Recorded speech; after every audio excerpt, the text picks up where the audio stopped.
And now to analyze this election, we have two guests in studio tonight. We have Democrat Steve Maviglio and Republican Tab Berg. I know both of you have worked on local campaigns, and we want to talk about the race for mayor. Talk about the biggest challenge you think the next mayor will face. Well, I think clearly, just based on the last 8 years, the new mayor needs to come in with some leadership. I think that Mayor Steinberg lost control of the very first council meeting and never got control of this city again. So the next person is going to have to come in and actually exert some leadership to help move the city in the direction it needs to go. Steve? That's true, but the mayor in Sacramento doesn't actually have a lot of power. He has almost the same amount of power as any other city council member. Voters have twice rejected the notion to make the mayor a strong mayor. So a mayor can have an agenda. I've worked for a mayor who was elected twice. Voters think they have a lot of power, they actually don't. But in terms of challenges, homelessness, housing, the economy are all the top three and intertwined. And on top of that, we're facing a $60 million deficit in the city. So the next mayor is going to have his or her hands full. A lot of folks say, who in the world wants to sign up for that job, right? Because you got crime, you got the homeless crisis, affordable housing, all big topics, as you mentioned. Sacramento also has a police shortage. What do you think are things that the mayor can do on day one to make folks feel safe? Well, in Stockton, they've already added 80 police officers coming up. So they're already addressing that problem, and they need to add another 100.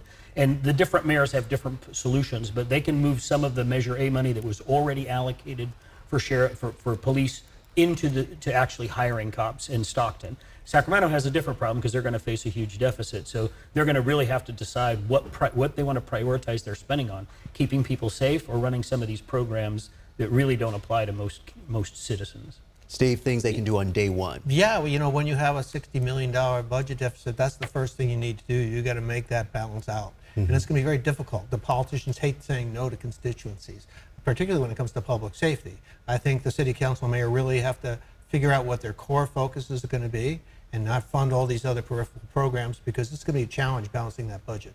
You know, we always hear folks complain about conditions, right? What they wish things were, but we could have the lowest voter turnout ever this time in a primary. What does that mean, and what impact could that have on the race for mayor? Well, it magnifies the impact of the more activist candidates, the more partisan candidates.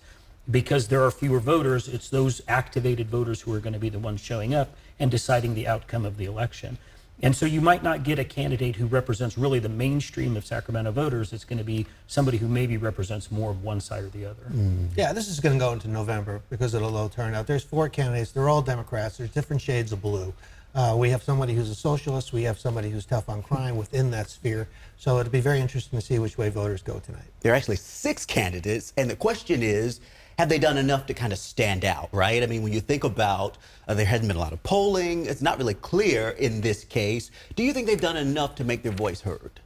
Well, I think the reality is there are 4 candidates, and then there are some ancillary candidates who might try to bleed off from somebody else. Just like in Stockton, there are 2 real candidates, and then there are some other candidates who might bleed off from one or the other. So what this primary will do is get rid of the ancillary candidates and line up behind the 2 main candidates. And then they will have to set an agenda and determine which voter block they can mobilize to get into this next round of the election. You got 20 seconds. Any surprises tonight, you think? Who would finish as number 2? That's going to be the big surprise in Sacramento, because that's going to be a battle. All these candidates have been working really hard. Some have high name ID, some don't. Very interesting to see the results.